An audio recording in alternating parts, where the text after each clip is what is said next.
ఆర్థిక ప్రగతి ప్రభుత్వం కట్టుబడి ఉందని సీఎం రేవంత్ రెడ్డి స్పష్టం చేశారు. హైదరాబాద్లో సిఐఐ తెలంగాణ ఆధ్వర్యంలో విద్యా నైపుణ్య అభివృద్ధి వ్యవస్థాపక అవకాశాలు అనే అంశంపై జరిగిన సమావేశంలో రేవంత్ రెడ్డి పాల్గొన్నారు. పాలకులు చేసే విధానపరమైన నిర్ణయాలు ఆ రాష్ట్రం యొక్క ఆర్థిక పురోగతికి ఉపయోగపడతాయి. ఆ విధానాన్ని సంపూర్ణంగా మా ప్రభుత్వం విశ్వసిస్తుంది. సో స్పష్టంగా మీ పెట్టుబడులకు రక్షణ కల్పించడమే కాకుండా మీకు లాభదాయకంగా మీ వ్యాపారాలు ఉండే విధంగా మా ప్రభుత్వం యొక్క ప్రణాళికలు ఉంటాయి. ఎవరు ఎలాంటి బేసిజాలు పెట్టుకోవాల్సిన అవసరం లేదు. గత ప్రభుత్వం మారింది, కొత్త ప్రభుత్వం వచ్చింది కాబట్టి విధానాలు పూర్తిగా మార్చేస్తారేమో, లేకపోతే గతంలో ఆఫ్ ద వేలో ఉన్న పర్మిషన్స్ ఏమైనా రాకుండా పోతాయేమో, లేదా గవర్నమెంట్ పాలసీస్ని అన్నిటిని కూడా రీరైట్ చేస్తారేమో, ఇట్లాంటి అపోహలకి తావు ఉండాల్సిన అవసరం లేదు. దాంట్లో భాగంగానే స్కిల్ డెవలప్మెంట్ నేను చాలా గట్టిగా నమ్ముతాను. సర్టిఫికెట్ అనేది జస్ట్ ఫస్ట్ ఇంట్రడక్షన్కి మాత్రమే పనికొస్తుంది. If it is degree or PhD or PG or anything. కానీ ప్రాక్టికల్గా వాళ్ళకి ఎక్స్పీరియన్స్ లేకపోతే, టాలెంట్ లేకపోతే they are not going to compete with next to him. So అందుకే మేము తెలంగాణ రాష్ట్రంలో ఉన్న 65 ఐటీఐలను ఈరోజు టాటాతో మేము ఎంఓయూ చేసినాము.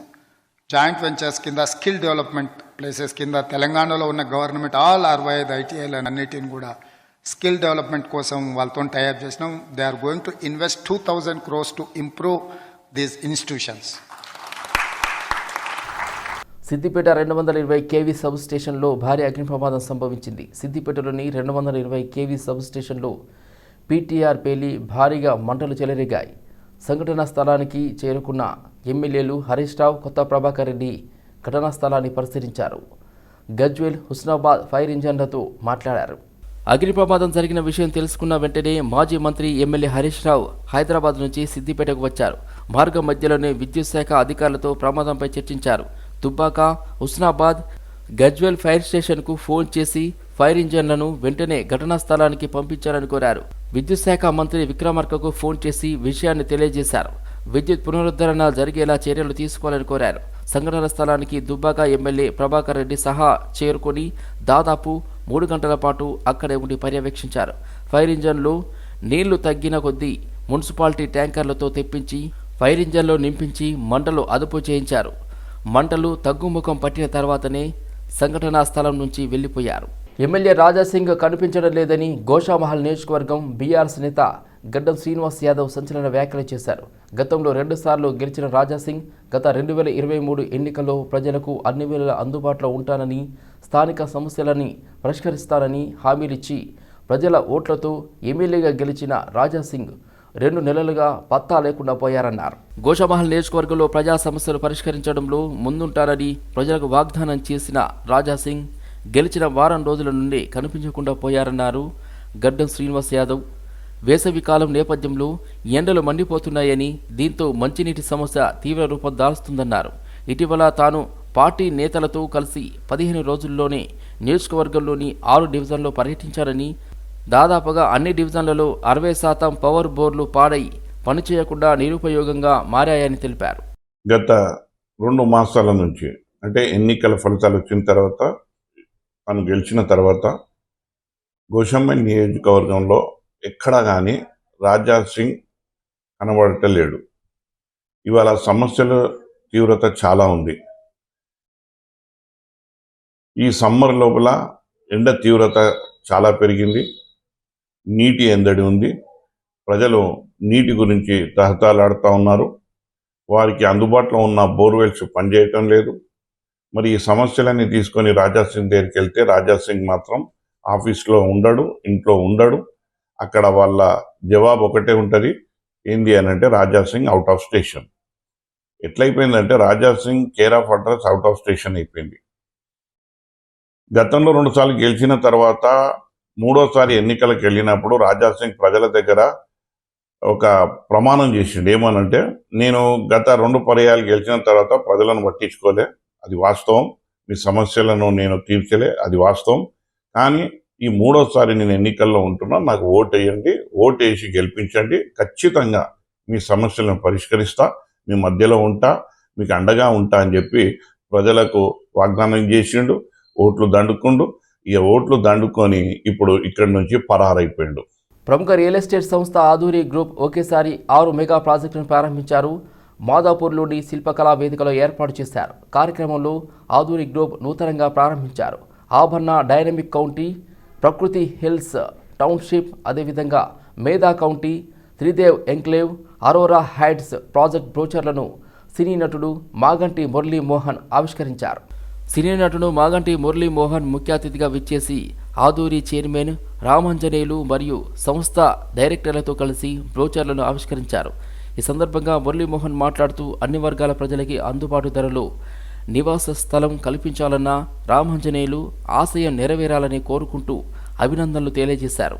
ఆధూరి చైర్మన్ రామాంజనేయులు మాట్లాడుతూ ఓఆర్ఆర్కి అతి చేరువలో అందరికీ అందుబాటు ధరలో హెచ్ఎండిఏ డిటిసిపి వెంచర్లను ప్రారంభించామని మాగంటి మురళీమోహన్ తెలిపారు.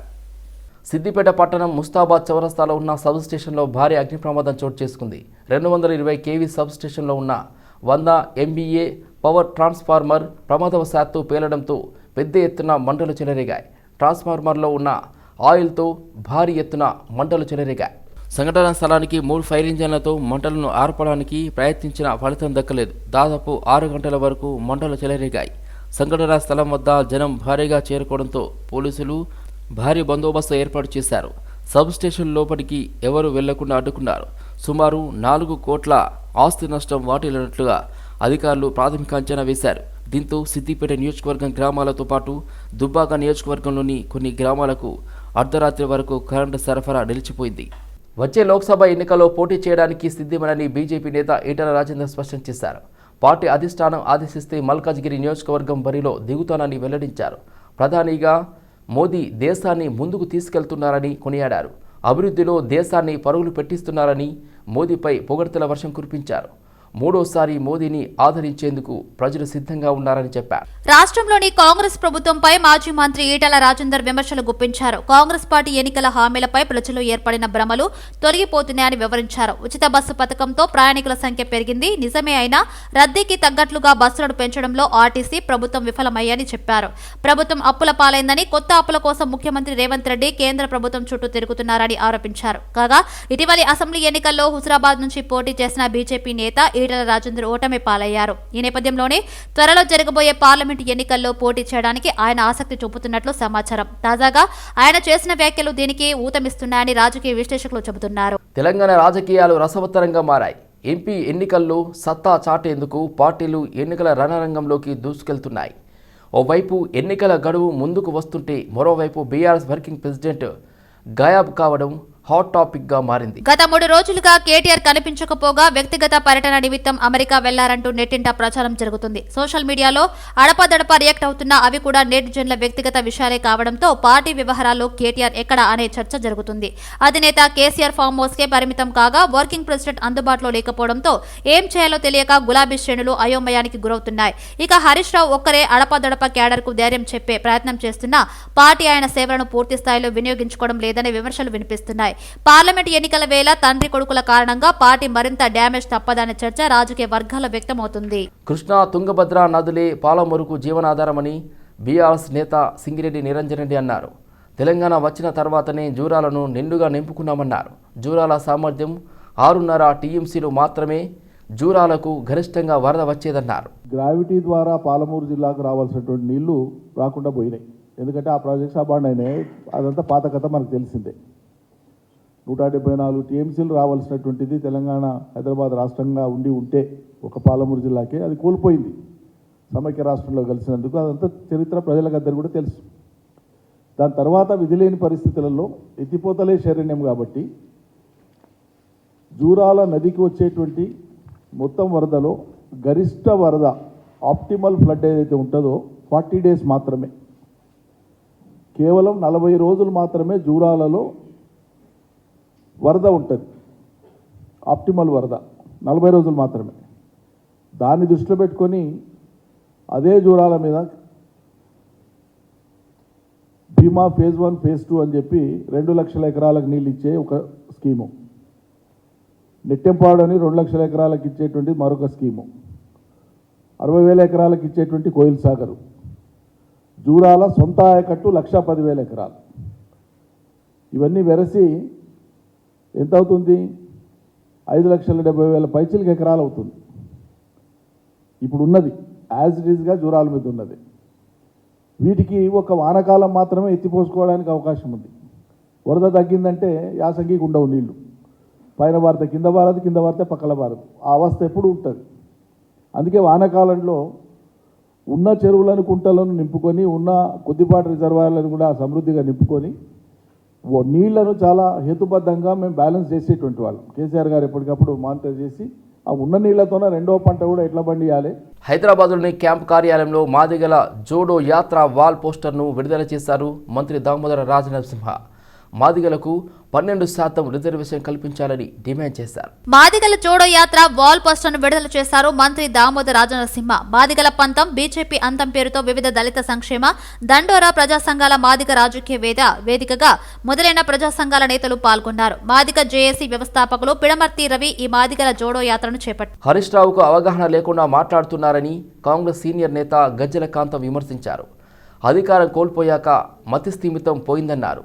శ్రీకాంతాచారి మరణానికి కేసీఆర్, హరీష్ రావులే కారణమన్నారు. బీజేపీ ఇక్కడ తమ ఉనికిని చాటుకోలేక చేతకాని రాజకీయాలు చేస్తూ ఇప్పటి వరకు తెలంగాణలో బీజేపీకి అమిత్ షా లాంటి వాళ్ళు ఎన్నిసార్లు వచ్చాడు.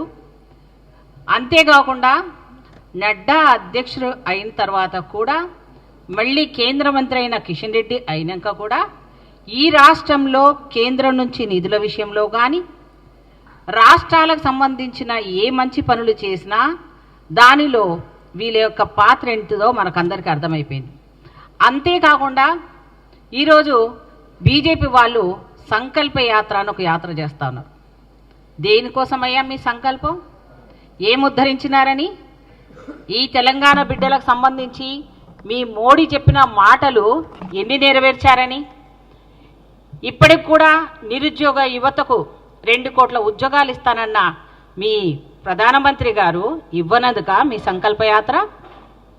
అంతేకాకుండా రాష్ట్రానికి రావాల్సిన నీళ్లు, నియామకాలు, నిధులు అని చెప్పిన దాంట్లో ఎన్ని వేల కోట్ల నిధులు కేంద్రం నుంచి ఇప్పటి వరకు కిషన్ రెడ్డి గారు కేంద్ర మంత్రి అయిన తర్వాత ఎన్ని నిధులు రాష్ట్రానికి తీసుకొచ్చాడు? అంతేకాకుండా సంకల్ప యాత్ర మొన్నటిదాకా ఒక యాత్ర అయింది. రాజ్యసభ సభ్యుడిగా ఎన్నికైన సందర్భంగా ముఖ్యమంత్రి రేవంత్ రెడ్డిని అనిల్ కుమార్ యాదవ్ మర్యాదపూర్వకంగా కలిశారు.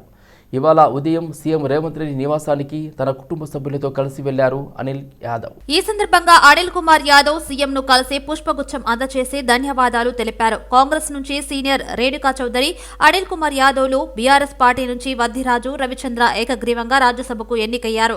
3 స్థానాలకు 3 నామినేషన్లే రావడంతో వీరు ఏకగ్రీవంగా రాజ్యసభకు ఎన్నికైనట్లు అధికారులు మంగళవారం ప్రకటించారు. మా నాయకురాలంటే పెద్దలు తెలంగాణ తల్లి సోనియా గాంధీ గారు, రాహుల్ గాంధీ గారు, ఏఐసిసి అధ్యక్షులు మల్లికార్జున్ ఖర్గే గారు, ఏఐసిసి ఆర్గనైజేషన్ ఇన్ఛార్జ్ పెద్దలు కేసీ వేణుగోపాల్ గారు, అదేవిధంగా మా ప్రియతమ నాయకుడు తెలంగాణ ముఖ్యమంత్రి, తెలంగాణ ప్రదేశ్ కాంగ్రెస్ కమిటీ అధ్యక్షులు పెద్దలు రేవంత్ అన్న గారు, అదేవిధంగా ఉప ముఖ్యమంత్రి పెద్దలు మల్లు భట్టి విక్రమార్క గారు, రాష్ట్రంలో ఉన్న కాంగ్రెస్ పార్టీ శాసనసభ్యులు, శాసన మండలి సభ్యులు మమ్మల్ందరికీ కూడా ఈరోజు వారందరికీ కూడా నేను చేతులు జోడించి ధన్యవాదాలు తెలియజేస్తున్నా. వాళ్ళందరి ఆశీస్సులతోని ఈరోజు ఒక యాదవ్ కులంలో పుట్టి కాంగ్రెస్ పార్టీలో గత 25 సంవత్సరాల నుంచి అటు ఎన్ఎస్సీఐలో కావచ్చు, యువజన కాంగ్రెస్లో కావచ్చు, అదేవిధంగా యువజన కాంగ్రెస్లో తెలంగాణ రాష్ట్రం ఏర్పడిన తర్వాత తెలంగాణ రాష్ట్రానికి తొలి అధ్యక్షుడిగా ఎలక్ట్ అయ్యి హైదరాబాద్ నగరంలో ట్రాఫిక్ సమస్యల పరిష్కారానికి సిపి కొత్తకోట శ్రీనివాసరెడ్డి కీలక నిర్ణయం తీసుకున్నారు. నగరంలోని అంతర్జిల్లా, జాతీయ పర్మిట్ స్థానిక లారీల రాకపోకలపై నిషేధం విధించారు.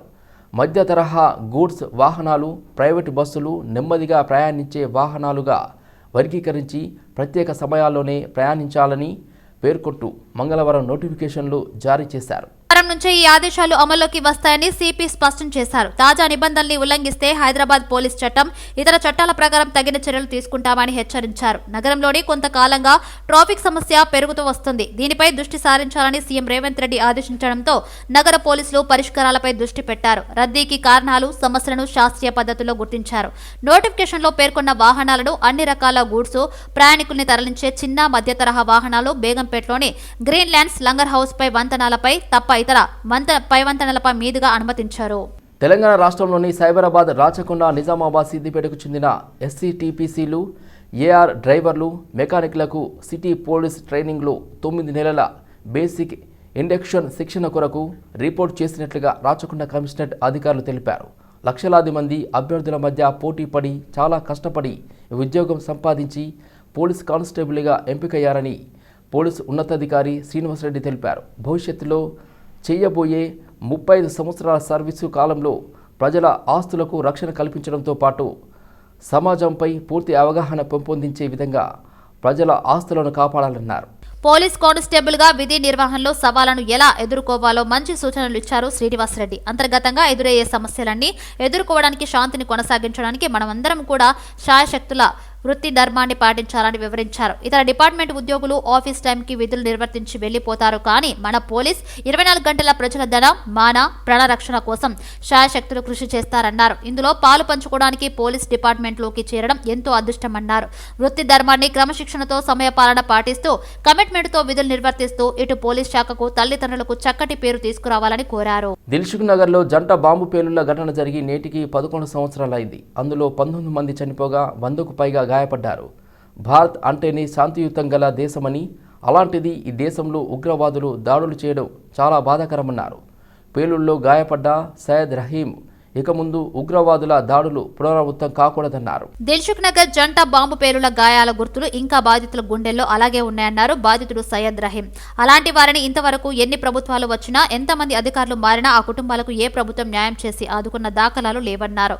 ఆ దాడిలో బాధపడిన కుటుంబాలకు ఎలాంటి ప్రభుత్వ సహకారం అందలేదన్నారు. ఇప్పుడు ఉన్నతాధికారులు అయినా ఆదుకోవాలని పేలుడులో గాయపడిన సయ్యద్ రహీం ప్రస్తుత ముఖ్యమంత్రి రేవంత్ రెడ్డిని కోరారు. కాళ్ళు చేతులు చాలా మంది మంచాల మీద ఉన్నారు. వాళ్ళకి పింఛన్లు రావట్లేదు, డబల్ బెడ్రూమ్లు ఇవ్వలేదు. గత ప్రభుత్వాలు ఏ ప్రభుత్వం ఆదుకోలేదు. ఆదుకుంటాం అంటున్నారు కానీ ఆడుకుంటారు, మాతోని, మా జీవితాలతోని ఆడుకుంటారు. మేం కోరేది కోట్లు కాదు, కూటి కోసం. మా గోడు వినండి సీఎం గారు, మీ దృష్టికి రావాలా మా విషయాలన్నీ. సీఎం గారు మీరు ఎట్టైనా చేస్తారండి. నా కన్ను ఇగో గోగుల్ చాట్లో పోయింది, నా కన్ను. ఇప్పటికీ అద్దెంట్లోనే ఉంటున్నాను నేను. 14,000 అద్దె. డబల్ బెడ్రూమ్ రాసుకున్నారు కానీ ఇవ్వలేదు ఇంతవరకు. హెల్త్ కార్డ్ లేదు. మొన్నే నాకు ఆపరేషన్ అయింది, 11 లక్షలు అయినాయి. హెల్త్ కార్డ్ లేదు, ఇల్లు లేదు, బస్ పాస్ ఇచ్చి నాకు క్యాన్సిల్ చేశారు. కాబట్టి ఇకనైనా ప్రతి ఒక్కళ్ళకి, క్షతగాత్రులకి న్యాయం చేయండి. డబల్ బెడ్రూమ్లు ఇవ్వండి, హెల్త్ కార్డులు ఇవ్వండి, వాళ్ళకి ఎంతో అంత ఆర్థిక సహాయం చేయండి. నేను కోరుకునేది ప్రతి ఒక్కళ్ళకి పింఛన్ ఇవ్వండి. మీ దృష్టికి రావాలా సీఎం గారు, మీరు ఎట్టైనా ఆదుకోవాలి అందరినీ. ప్రతి ఒక్కరిని ఆదుకోవాలి. ఆ క్షతగాత్రులు ఎంతమంది ఉన్నారో వాళ్ళని ఆదుకోవాలని. నిత్యం తాము ఆడుకునే పార్కు కబ్జాకు గురవుతుందంటూ కొందరు చిన్నారులు తెలంగాణ హైకోర్టును ఆశ్రయించారు. ఈ మేరకు హైకోర్టు చీఫ్ జస్టిస్కు ఆ చిన్నారులు లేఖ రాశారు. దీంతో లేఖను సుమోటోగా తీసుకుని ప్రజా ప్రయోజన వాజ్యంగా విచారణ చేపట్టింది హైకోర్టు. ఆదిపట్నంలోని హౌసింగ్ బోర్డు కాలనీలో ఉన్న పార్కు స్థలంలో కొంత భాగాన్ని కబ్జా చేసే యత్నం చేస్తున్నారంటూ 23 మంది చిన్నారులు హైకోర్టు చీఫ్ జస్టిస్కు లేఖ రాశారు. రోజు తాము ఆడుకునే పార్కును ఎలాగైనా కాపాడాలంటూ లేఖలో సీజేను కోరారు. దీంతో కబ్జాపై ఎలాంటి చర్యలు తీసుకున్నారో పూర్తి వివరాలు తెలపాలని సిఎస్, జిల్లా కలెక్టర్, పురపాలక సంఘానికి హైకోర్టు ఆదేశాలు జారీ చేసింది. ఈ ఫీల్డ్పై తదుపరి విచారణ మార్చి 7కు వాయిదా వేసింది. ఉస్మానియా యూనివర్సిటీ తెలుగు విభాగం హెడ్గా ప్రొఫెసర్ సాయి కమలాకర శర్మ నియమితులయ్యారు. ఈ మేరకు ఓయూ రిజిస్ట్రార్ ప్రొఫెసర్ లక్ష్మీనారాయణ ఉత్తర్వులు జారీ చేశారు. ఓయూ తెలుగు విభాగం హెడ్ గా ప్రొఫెసర్ కమలాకర్ శర్మ నూతనంగా బాధ్యతలు స్వీకరించారు. కమలాకర్ శర్మను పలువురు రీసెర్చ్ స్కాలర్స్ మర్యాదపూర్వకంగా కలిసి శాలువా కప్పి పుష్పగుచ్చాన్ని అందించి శుభాకాంక్షలు తెలిపారు. ఇంకా ఉన్నతమైన పదవులు ఆరోపించాలని ఆకాంక్షించారు. హైదరాబాద్ నగరంలో సైబర్ క్రైమ్ నేరగాళ్లు రెచ్చిపోతున్నారు. ఆన్లైన్ ట్రేడింగ్ పేరుతో నగదును దోచేస్తున్నారు. డబ్బు రెట్టింపు చేస్తామని చెప్పి అందిన కాడికి దోచుకుంటున్నారు. ట్రేడింగ్ పేరుతో పెట్టుబడులు పెట్టించి సైబర్ నేరస్తులు నగదు కొట్టేశారు. హైదరాబాద్ సైబర్ క్రైమ్ పోలీసులు తెలిపిన వివరాల ప్రకారం పాత బస్తీకి చెందిన ప్రైవేటు ఉద్యోగికి వాట్సాప్ ద్వారా స్టాక్ మార్కెట్లో ట్రేడింగ్ మెలకువల్ని నేర్పించడంతో పాటు పెట్టుబడులు పెట్టించి లాభాలు ఇప్పించగలమంటూ లింకుతో కూడిన సందేశం వచ్చింది. బాధితుడు ఆ లింకును క్లిక్ చేశారు. అందులో అతని పేరు, వివరాలన్నీ పొందుపరిచారు. కొద్దిసేపటికే గుర్తు తెలియని వ్యక్తి వాట్సాప్ కాల్ చేశాడు. బాధితుడి నంబర్ను టెలిగ్రామ్లో గ్రూప్తో అనుసంధానం చేశాడు. ట్రేడింగ్లో ఎలా చేయాలో చిట్కాలు చెప్పారు. ఆ తర్వాత తన సోదరి భార్య ఖాతాలో దాచుకున్నదంతా మొత్తం కోటి పెట్టేశాడు. ఆ తర్వాత ఆ యాప్ మాయమైంది. ఆ మోసగాడి ఫోన్ కూడా స్విచ్ ఆఫ్ అయింది. సైబర్ నేరగాళ్ల ఉచ్చలో న్యాయవాది పడి 25.71 లక్షలు పోగొట్టుకున్నారు. అమీన్పూర్ సిఐ నాగరాజు తెలిపిన వివరాల ప్రకారం హెచ్ఎంటీ స్వర్ణపురి కాలనీలో ఉంటున్న న్యాయవాది ఫోన్ కు గత నెల ఓ సందేశం వచ్చింది. ఆన్లైన్ ట్రేడింగ్ తో లాభాలు ఆర్జించవచ్చని ఉండగా అందులోని లింక్ తెరిచారు. అవతలి వ్యక్తులు ప్రత్యేకంగా ఓ యాప్ క్రియేట్ చేశారు. తొలుత పెట్టుబడిగా 3,000 రూపాయలు పెట్టగా కమిషన్ వచ్చింది. దీంతో దఫాలుగా 25.71 లక్షలు వేశారు. కమిషన్ గా ₹1,00,000 యాప్ లో చూపించారు. ఈ డబ్బు వెనక్కి ఇవ్వాలని కోరగా మరిన్ని వేస్తే ఇస్తామనడంతో పోలీసులకు ఫిర్యాదు చేశారు. అమీన్పూర్ పురపాలక పరిధి భవానీపురం కాలనీలో ఉంటున్న ప్రైవేటు ఉద్యోగిని కూడా ఇదే విధంగా పలు దఫాలుగా 15.30 లక్షలు మోసం చేశారు.